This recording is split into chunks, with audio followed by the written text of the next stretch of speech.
大家好，我是艾娃。今天去尼亚加拉大瀑布玩了一天，从多伦多开车过去2个小时左右，来回4个小时，不算太远。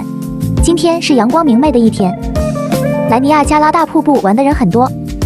这里是北美洲最大的瀑布，气势磅礴，还看到了彩虹。这里的酒店很不错，可以听到瀑布的轰鸣声入睡。你有空也去看看这个世界奇观吧。谢谢大家的关注。